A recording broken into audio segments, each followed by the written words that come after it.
Welcome to special drive. Pastor Praveen Pagadala మృతికి సంబంధించి రోజుకో వీడియో వైరల్గా మారుతుంది. టోల్గేట్ వద్ద పడిపోయారని, హైదరాబాద్లో మద్యం కొనుగోలు చేశారని, ఆంధ్ర ప్రాంతంలో మద్యం కొనుగోలు చేశారని, 3 చోట్ల పడిపోయారని ఇలా అనేక రకాల వీడియోలు సోషల్ మీడియాలో వైరల్గా మారుతున్నాయి. దీంతో ఈ విషయాలపై పాస్టర్ సతీమణి స్పందించారు.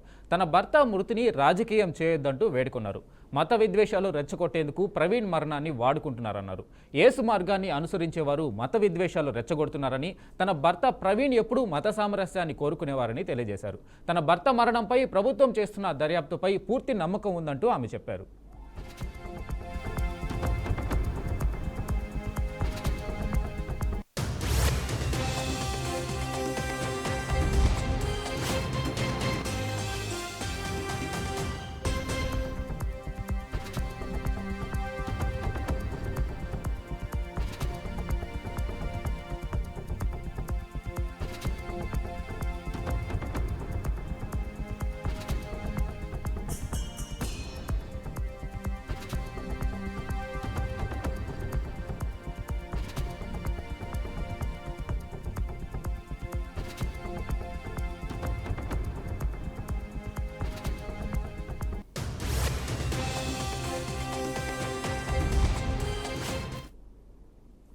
తూర్పుగోదావరి జిల్లా రాజమహేంద్రవరం సమీపంలోని కొంతమూరు వద్ద కొద్ది రోజుల క్రితం మృతి చెందిన పాస్టర్ ప్రవీణ్ పగడాల కేసులో పోలీసుల దర్యాప్తు కీలక దశకు చేరినట్టు తెలుస్తుంది.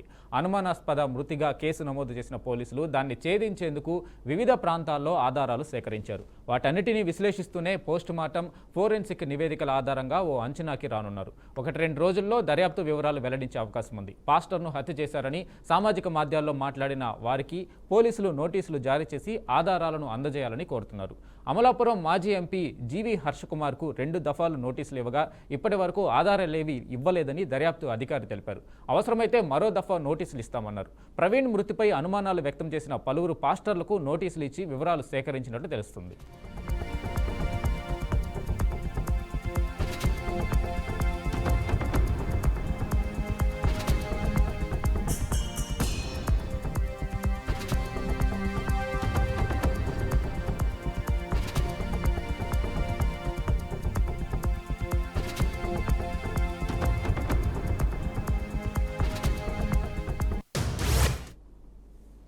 ప్రవీణ్ మృతిపై సామాజిక మాధ్యమాల వేదికగా తప్పుడు ప్రచారం చేస్తున్న పలు ఖాతాలను గుర్తించామని Rajamahendravaram north zone DSP Srikanth చెప్పారు. వారందరికీ నోటీసులు ఇచ్చి కేసులు నమోదు చేస్తున్నామని తెలిపారు. పాస్టర్ మృతిపై ఎవరికైనా అనుమానాలుంటే ఆధారాలను దర్యాప్తు అధికారులకు అందజేయాలని సూచించారు. వారు చేస్తున్న అనుచిత వ్యాఖ్యల వల్ల ప్రవీణ్ పగడాల మృతిపై ప్రభుత్వం చేస్తున్న ఇన్వెస్టిగేషన్ తప్పుదోవ పట్టే అవకాశాలు ఉన్నాయని అభిప్రాయం వ్యక్తం చేశారు. ఆధారాలు లేని ఆరోపణలు చేయొద్దని అభ్యర్థించారు. అయితే పాస్టర్ ప్రవీణ్ మృతిపై అనేక మంది పాస్టర్లు, క్రైస్తవ సంఘాల నాయకులు, రాజకీయ నాయకులు, యూట్యూబ్ ఛానల్స్, న్యూస్ ఛానల్స్లో ప్రజలకు తప్పుడు సమాచారం ఇస్తున్నారని పలువురు పాస్టర్లు అభిప్రాయపడుతున్నారు.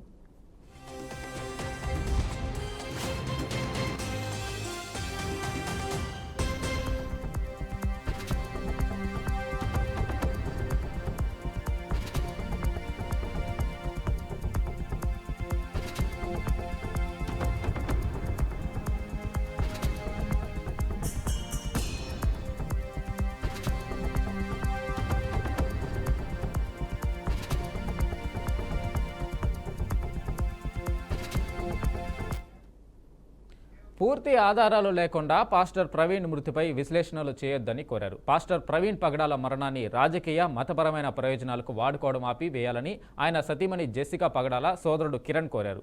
ప్రవీణ్ పగడాల మృతిపై ప్రభుత్వం జరుపుతున్న దర్యాప్తు పట్ల తమకు పూర్తి నమ్మకం ఉందని స్పష్టం చేశారు. ప్రవీణ్ పగడాల మృతిపై ప్రభుత్వం సత్వరం స్పందించి పూర్తి స్థాయి దర్యాప్తునకు ఆదేశించింది. దీనికి మేము ధన్యవాదాలు చెబుతున్నాం. అయితే అత్యుత్సాహంతో సొంత దర్యాప్తు చేస్తున్న వారందరికీ నా విన్నపం, మీ సొంత దర్యాప్తులు ఆపండి. ఇది ప్రవీణ్ పగడాల ప్రతిష్టను దెబ్బతీస్తుంది. కొందరు యూట్యూబర్లు, బ్లాగర్లు ప్రవీణ్ పగడాల మరణంపై తప్పుడు ప్రచారం వ్యాప్తి చేస్తున్నారు. మరికొందరేమో ఆయన మరణాన్ని మతపరంగా, రాజకీయంగా వాడుకుంటున్నారు. ప్రవీణ్ పగడాలను గౌరవిస్తూ ఇలాంటి చర్యలను ఆపివేయండి. ఆయన ఎప్పుడూ మత సామరస్యాన్ని కోరుకున్నారు. మేము ప్రభుత్వ దర్యాప్తును పూర్తిగా విశ్వసిస్తున్నాం. దయచేసి ఎవరూ మత సామరస్యాన్ని చెరిపివేయొద్దు అన్నారు. మరి ప్రవీణ్ పగడాల కేసు తుది అంకానికి చేరుకుందా?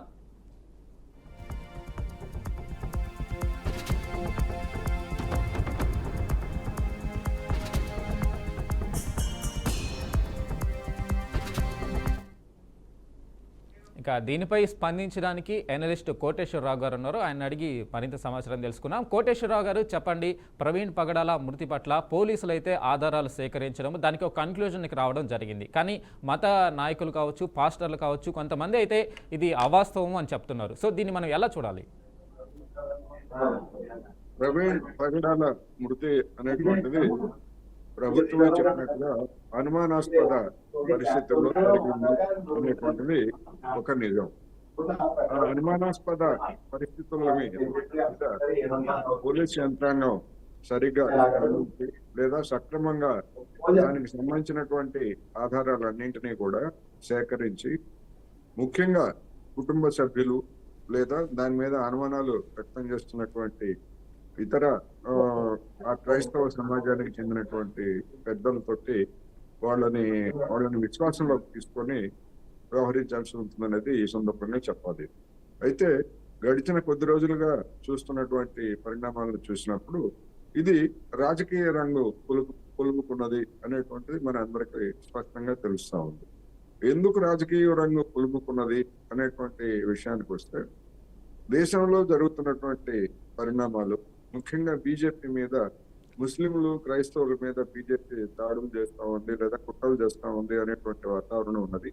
ఆ బీజేపీతో ఆంధ్రప్రదేశ్ లో జనసేన పార్టీ చేతులు కలిపినటువంటి నేపథ్యంలో జరిగినటువంటి, అందువల్ల ఈ ఉదంతం మీద ఎవరైనా అనుమానాలు వ్యక్తం చేస్తే అనుమానాలు వ్యక్తం చేసినటువంటి వాళ్ళని విమర్శించాల్సినటువంటి అవసరం లేదనేది నా అభిప్రాయం. ఎందుకు అంటే నిజానిజాలను నిగ్గు తేల్చాల్సినటువంటిది. ఇప్పుడు ఉదాహరణకి ఆయన ఇది పెట్టుకొని ఒక మద్యం దుకాణంలో మద్యం కొంటున్నారు అనేటువంటి హెల్మెట్ పెట్టుకొని, ఆ హెల్మెట్ పెట్టుకున్నటువంటిది అది అదంతా ఫేక్, కావాలని కొంతమందిని ఆ విధంగా కొంతమంది చెప్తున్నారు. తెలుసుకోవడం పెద్ద కష్టమేం కాదు. అన్నిటికంటే ముఖ్యమైనది ఏంటంటే, ఆయన రాజమండ్రి లేదా పరిసర ప్రాంతాల్లో ఏదైనా కార్యక్రమాలకు వెళ్ళేటప్పుడు హైదరాబాద్ నుంచి మోటార్ సైకిల్ మీద వెళ్లాల్సినటువంటి అవసరం ఏమిటి? మామూలుగా రైళ్లు, బస్సులు అనేకం ఉన్నాయి.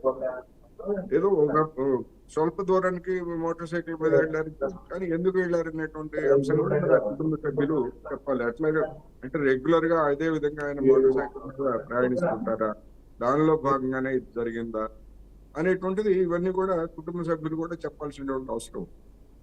రెండోది, దీనికి ఆయన మాజీ ఎంపీ, అమలాపురం మాజీ ఎంపీ హర్ష కుమార్ నా దగ్గర ఆధారాలు ఉన్నాయని చెప్పేసి ఓ ప్రకటన చేశారు. నిజంగా ఆధారాలు ఉంటే మరి పోలీసులకు అప్పగించి, పోలీసులు చెప్తున్నటువంటి వర్షం వాస్తవం కాదని చెప్పేసి ఆయన దగ్గర ఉన్నటువంటి ఆధారాలను సమర్పించాల్సిన బాధ్యత ఆయన మీద ఉంది. ఇంతవరకు అటువంటి పని ఆయన ఏమి చేయలేదు. అదేవిధంగా ఇంకొక సంలింగం ఎవరో ఒక అతను ఇష్టం వచ్చినట్టుగా రెచ్చగొట్టే విధంగా మాట్లాడారని చెప్పేసి సోషల్ మీడియాలో, అదేవిధంగా మీడియాలో కూడా అతని విజువల్స్ ఇవన్నీ కూడా చూపిస్తున్నారు.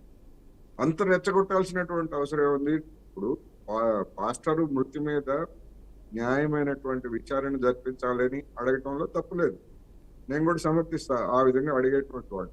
కానీ రెచ్చగొట్టే విధంగా ఇవాళ ఉన్నటువంటి పరిస్థితుల్లో, ఆంధ్రదేశంలో ఉన్నటువంటి పరిస్థితుల్లో కావచ్చు, దేశంలో ఉన్నటువంటి పరిస్థితుల్లో రెచ్చగొట్టాల్సినటువంటి అవసరం లేదు. ఒకవేళ మీకు అనుమానం వచ్చేట్లయితే దాని మీద కోర్టులు ఉన్నాయి, లేదా మరొక దర్యాప్తు చేయమని చెప్పేసి మళ్ళీ అడగవచ్చు, ఇవన్నీ కూడా చేయొచ్చు. అన్నింటికి మించి ఇవన్నీ జరుగుతూ ఉంటే ఆ కుటుంబ సభ్యులు, ముఖ్యంగా ఆయన భార్య, మాకు ప్రభుత్వం మీద, పోలీసుల మీద విశ్వాసం ఉందని చెప్పినట్టుగా వచ్చినటువంటి వార్తలతోటి ఇవన్నీ కూడా మరొక పక్కకి వెళ్ళిపోయాయి. అందువలన దీనికి ఎంత త్వరగా పోలీసులు దర్యాప్తు ముగించి ప్రభుత్వము, పోలీసు యంత్రాంగము దీని మీద ఒక స్పష్టమైనటువంటి ప్రకటన చేయాల్సినటువంటి అవసరం ఉందనేది నా అభిప్రాయం. అయితే కోటేశ్వరరావు గారు, పాస్టర్లు, కొంతమంది మత నాయకులు, ఎవరైతే క్రైస్తవ సంఘాల నాయకులు ఉన్నారో వారు ఇది తప్పుడు, ఏదైతే పోలీసులు బయటపెట్టిన ఆధారాలు కావచ్చు, ఆయన మృతి పట్ల కన్క్లూజన్కి వచ్చిన విధానం కావచ్చు, ఇది అవాస్తవం అని చెప్తున్నారు. కానీ కుటుంబ సభ్యులు మాత్రం అలాంటి మాటలేం మాట్లాడట్లేదు. ఖచ్చితంగా పోలీసుల పట్ల నమ్మకం ఉందంటే పోలీసులు చెప్పిందే నిజం అన్నట్లుగా వారికి ఎటువంటి అనుమానాలు లేనట్టుగా మాట్లాడుతున్నారు కుటుంబ సభ్యులు. కానీ క్రైస్తవ సంఘాల నేతలు మాత్రమే మాట్లాడుతున్నారు. దీన్ని ఎలా చూడాలి మనం? కుటుంబ సభ్యులకి లేని డౌట్స్ మిగతా వారందరికీ ఎందుకు వస్తున్నాయి? అందుకనే ఇప్పుడు ఇది రేపు కోర్టులకు ఎక్కినా గానీ ఈ వివాదం కోర్టులకు ఎక్కినా గానీ కోర్టులకు ఎక్కుతుందా లేదా అనేటువంటిది నేను చెప్పలేను. ఎందుకంటే ఎవరైనా గానీ దీని మీద సమగ్రమైన విచారణ జరపాలని కోర్టులకు కనుక ఎక్కేట్లయితే హ్మ్, ప్రాథమికంగా కుటుంబ సభ్యులు, ముఖ్యంగా భార్య, ఇతర కుటుంబ సభ్యులు చెప్పేటువంటి దాన్ని కోర్టులు గానీ లేదా దర్యాప్తు సంస్థలు గానీ పరిగణలోకి తీసుకుంటాయి. మిగిలినటువంటి వాళ్ళు వెలిబుచ్చేటువంటి అనుమానాలు గావచ్చు, లేదా ఆరోపణలు గావచ్చు, విమర్శలకు కావచ్చు, వాళ్ళ దగ్గర ఉన్నటువంటి ఆధారాలు ఏమిటనేటువంటిది మాకు అనుమానం ఉంది అంటే కుదరదు కదా!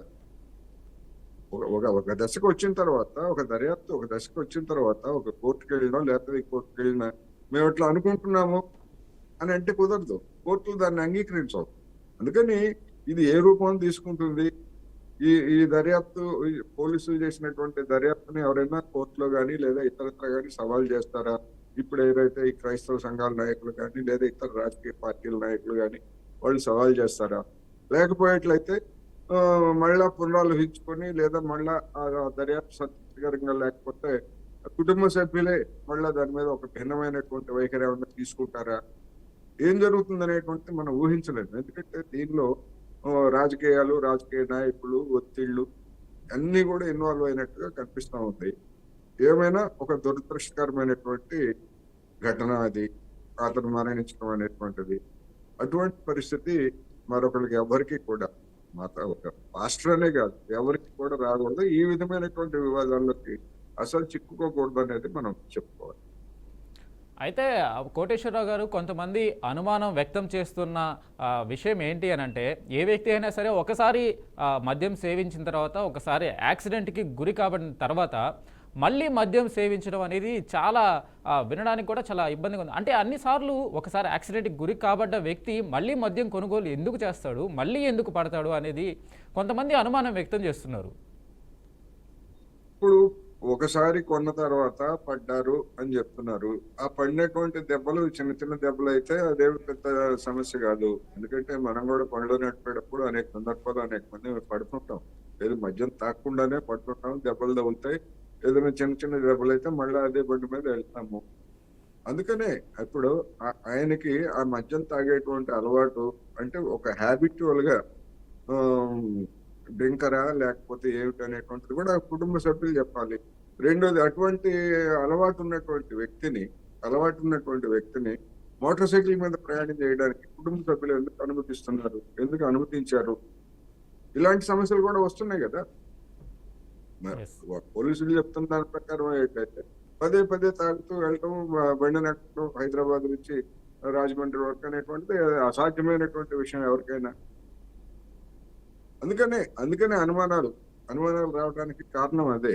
ఈ విధంగా పదే పదే తాగి వెళ్ళి బండి నడుపుతారు, యాక్సిడెంట్ అని చెప్తున్నారు. అది మరి మామూలు సాధారణంగా చూసుకునేటువంటి వాళ్ళకి ఎట్లా జరుగుతుంది. ఎక్కడన్నా యాక్సిడెంట్ అయితే ఎవరో ఒకళ్ళు దారిని పోయేవాళ్ళు, పోలీసులు ఎవరో ఒకళ్ళు ఆసుపత్రిలోనే చేర్చాలి. అటువంటి ఆసుపత్రిలో చేర్చినటువంటిది కూడా ఏం లేదు. ఆ గన్నవరం దగ్గర విజయవాడ సమీపంలో ఒక ఎస్ఐ ఆయన్ని కూర్చోబెడితే ఆయన వద్దన్నా కూడా వెళ్ళిపోయాడని చెప్పేసి ఆయన చెప్పినట్టుగా కథనాలు వచ్చాయి. ఇవన్నీ అనేక అనుమానాలకి దారితీసే విధంగా ఈ కథనాలు ఉన్నాయి. ఒకవేళ హ్యాబిచువల్ డ్రింకర్ అయితే మరి కుటుంబ సభ్యులు దాని మీద ఇంతవరకు ఏమీ ఎక్కడ మాట్లాడినట్టు కనపట్లేదు. మా ఆయన పోలీసుల దర్యాప్తు మీద మాకు నమ్మకం ఉంది అని చెప్పేసి వాళ్ళు చెప్తున్నారు తప్ప ఆయన డ్రింకరా లేకపోతే బండి నడిపేటప్పుడు కూడా ఆ విధమైనటువంటి చేస్తారా అనేటువంటిది ఇవన్నీ కొత్త సమస్యలు. చర్చ పెరిగే కొద్దీ దీని మీద కొత్త అనుమానాలు కూడా తలెత్తుతున్నాయి. అందుకని దీనికి ప్రభుత్వము, ముఖ్యంగా పోలీసు శాఖ ఏదో ఒక స్పష్టమైనటువంటి ప్రకటన చేస్తే దాంతో అంగీకరిస్తారా, కుటుంబ సభ్యులు అంగీకరించరా అనేటువంటి ఒక అంశం అయితే, తోటి పాస్టర్లు కావచ్చు లేదా క్రైస్తవ సంఘాల వాళ్ళు అంగీకరిస్తారా లేదా, లేకపోతే ఆ రిపోర్ట్ ని సవాల్ చేస్తూ కోర్టుకు ఎక్కుతారా? ఇదే మన ముందున్నటువంటి సమస్య. అయితే కోటేశ్వరరావు గారు, మీరు దయచేసి కొంచెం లైన్లో ఉండండి. దీనికి సంబంధించి మరింత సమాచారం అందించడానికి రాజమండ్రి నుంచి మా ప్రతినిధి వెంకట్ ఉన్నారు. వెంకట్, చెప్పండి, ఈ పాస్టర్ ప్రవీణ్ పగడాలకి సంబంధించి ఏదైతే దుమారం జరుగుతూ ఉందో దానికి సంబంధించి అప్డేట్స్ ఏంటి?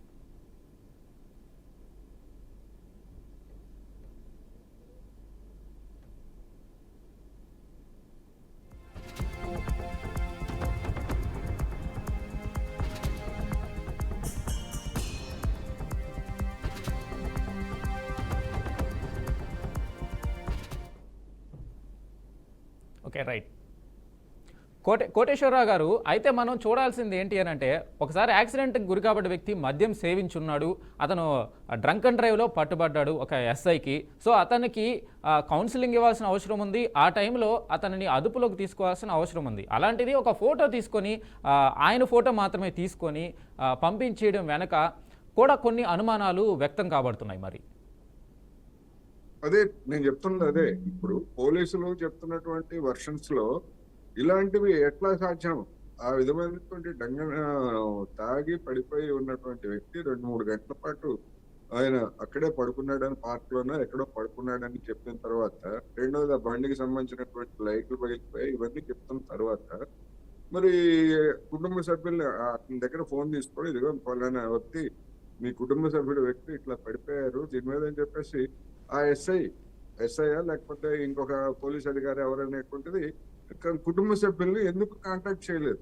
కుటుంబ సభ్యులకి ఎందుకు ఇన్ఫార్మ్ చేయలేదు? చేయాలి కదా. ఎవరైనా ఇప్పుడు మనం, నేను కానీ లేకపోతే మీరు కానీ లేదా మన వాళ్ళు ఎవరైనా కానీ అటువంటి పరిస్థితుల్లో ఉంటే మరి ఆ ఫోన్ నెంబర్ తీసుకొని ఆయన దగ్గర సెల్ కూడా ఉండుంటది కదా, ఆయన సెల్ నుంచి అయినా తీసుకోవచ్చు, ఫోన్ అయినా తీసుకోవచ్చు. లేకపోయేట్లయితే అతన్ని అక్కడ బాగుపడేంత వరకు, ఆ మత్తు దిగేంత వరకు లేకపోతే ఇంకొంత వరకు స్టేషన్ లో కూర్చోబెట్టి దాని మీద ఏదో చేయాలి. మరి ఎటువంటిది ఎందుకు చేయలేదు? ఆయన కుటుంబ సభ్యుల్ని ఎందుకు కాంటాక్ట్ చేయలేదు? నేను ఫోటో తీసి పంపించానని చెప్తున్నాడు, ఓకే ఫోటో తీయవచ్చు, పంపించవచ్చు, దాని మనమే కాదు. కానీ రెస్పాన్సిబిలిటీ ఏంటి? ఒక యాక్సిడెంట్ జరిగిన తర్వాత ఆ యాక్సిడెంట్ కి గురైనటువంటి వ్యక్తికి సంబంధించి మీ కుటుంబ సభ్యుడు ఇట్లా తాగి యాక్సిడెంట్ అయ్యి పడిపోయాడు, మళ్ళా నేను వెళ్తానంటున్నాడు, ఏం చేయమంటారు? ఏం చేస్తారు మీరు? మీ వాళ్ళు ఎవరైనా ఉన్నారా ఇక్కడ పరిసరాల్లో? లేకపోతే మిమ్మల్ని నిర్బంధించో ఇస్తే మీరు తీసుకెళ్తారా అని అడగాలి కదా, పోలీస్ బాధ్యత కదా అది. ఎందుకు అడగలేదు? అందుకని ఇవన్నీ ఈ సమస్యలన్నీ ఉన్నాయి కనుకనే, ఇన్ని అనుమానాలు ఉన్నాయి కనుకనే అది అనుమానాస్పద వృత్తిగానే నేను ఇప్పటికీ పరిగణిస్తున్నా. దాని మీద ఏదో ఒక దర్యాప్తు ప్రకటించాలి. ఎంతకాలం నానుస్తారు? నాంచే కొద్దీ కొత్త కొత్త అనుమానాలు, కొత్త కొత్త సమస్యలు తలెత్తాయి. సీసీటీవీ కెమెరాలో రికార్డ్ అయిన దృశ్యాలకు సంబంధించి చూస్తే ఆయన ప్రతి దృశ్యంలో కూడా హెల్మెట్ ధరించే ఉన్నారు. సో ఖచ్చితంగా ఒక్క సీసీ కెమెరాలో కూడా హెల్మెట్ తీసి అయితే లేరు. సో దీనికి సంబంధించి కూడా హెల్మెట్ ఎందుకు తీయలేదు? ఆయన దర్యాప్తు సంస్థలకు సంబంధించి వాళ్ళు ఇచ్చిన సమాచారం ప్రకారం హెల్మెట్ ఎందుకు తీయలేదు? వైన్ షాప్ దగ్గర కావచ్చు, మిగతా ఎక్కడ కూడా హెల్మెట్ తీయకుండానే ఉన్నారు. దాన్ని ఎలా చూడాలి మనం? అంటే ప్రయాణం చేసేటప్పుడు హెల్మెట్ తీయక్కర్లా. ఇప్పుడు మామూలు సీసీ ఫుటేజ్ రోడ్డు మీద కానీ లేకపోతే ఈ మన టోల్ గేట్ల దగ్గర కానీ వెళ్ళేటప్పుడు హెల్మెట్ తీసి వెళ్ళాలని ఏమీ లేదు. ఇప్పుడు ఈ ఉదంతం జరిగిన తర్వాత నాకు వచ్చినటువంటి ఒక ఆలోచన ఏంటంటే, ఎవరైనా వైన్ షాపుల్లో కనుక హెల్మెట్ పెట్టుకొని మొహం పూర్తిగా కనపడకుండా మందు కనుక కొనేట్లయితే ముందు హెల్మెట్ తీయండి అని చెప్పేసి నిబంధన విధించాలేమో. ఎందుకంటే సీసీటీవీలో అది రికార్డ్ అవుతుంది కదా, అతను ఎవరో ఫేకా లేకపోతే ఇంకోళ్ళ అనేటువంటిది. ఈ కేసు చూసిన తర్వాత అలాంటి సందేహం వస్తా ఉంది. హెల్మెట్ తీసి వస్తేనే పక్కన పెట్టి హెల్మెట్ తీసి చేతిలో పెట్టుకుని మందు కొట్టుకోవాలా లేకపోతే ఇంకోటి కొట్టుకోవాలా? ఎక్కడైనా కావచ్చు, మందనే కాదు, ఏ దుకాణంలో అయినా ఎక్కడికైనా కానీ ఆ విధంగా కూడా నిబంధనలు ఏమన్నా పెట్టాలేమో. అందుకని అనుమానాలు వీటన్నిటికీ మరి సమాధానం ఏం చెప్తారు పోలీసులు? గన్నవరం దగ్గర జరిగినటువంటి ఆ పోలీసుని మరి కుటుంబ సభ్యుల్ని ఎందుకు కాంటాక్ట్ చేయలేదంటే ఏమన్నా సమాధానం చెప్తారా? ఉన్నదా? ఇది సమస్య. ఈ సమస్యలకు ఎవరు చెప్పాలి సమాధానం? పోలీస్ యంత్రాంగమే చెప్పాలి. ఆ చెప్పినటువంటి దాన్ని నమ్ముతారా లేదా అని తర్వాత ఇంతవరకు దాన్ని ఖరారు చేసినట్టుగా ఎక్కడ మనకి నివేదికలు లేవు. రైట్, థ్యాంక్ యూ కోటేశ్వరరావు గారు, మీ అభిప్రాయాలు మాకు తెలిపినందుకు. సో అయితే పాస్టర్ ప్రవీణ్ పగడాల మృతికి సంబంధించి పోలీసులు అయితే ఒక కన్క్లూజన్కి రావడం జరిగింది. సీసీ కెమెరా రికార్డుల ఆధారంగా కావచ్చు, కొన్ని పోలీసు ఎస్ఐ కావచ్చు, ఆయన ఇచ్చిన ఆధారాలు, ఆయన ఇచ్చిన వాంగ్మూలం ఆధారంగా కొంత కన్క్లూజన్కి వచ్చి రావడం అయితే జరిగింది. కానీ క్రైస్తవ సంఘాల పాస్టర్లు కావచ్చు, ఆయన శ్రేయోభిలాషులు కొంతమంది ఇది అవాస్తవము, ఈ దర్యాప్తులో ఏదో మిస్టేక్ ఉంది అని అయితే అనుమానాలు వ్యక్తం చేస్తున్నారు. కానీ ఆధారాలు అయితే కనిపించట్లేదు. సో ఆధారాలు ఎవరైనా తీసుకొస్తారా? ఈ పోలీసు దర్యాప్తుకు సంబంధించి కొత్త కోణం ఏమైనా బయటపడుతుందా అనేది మున్ముందు చూడాలి. సో ఇది ఇవాల్టి special drive. Keep watching BRK news తెలుగుడి సత్తా.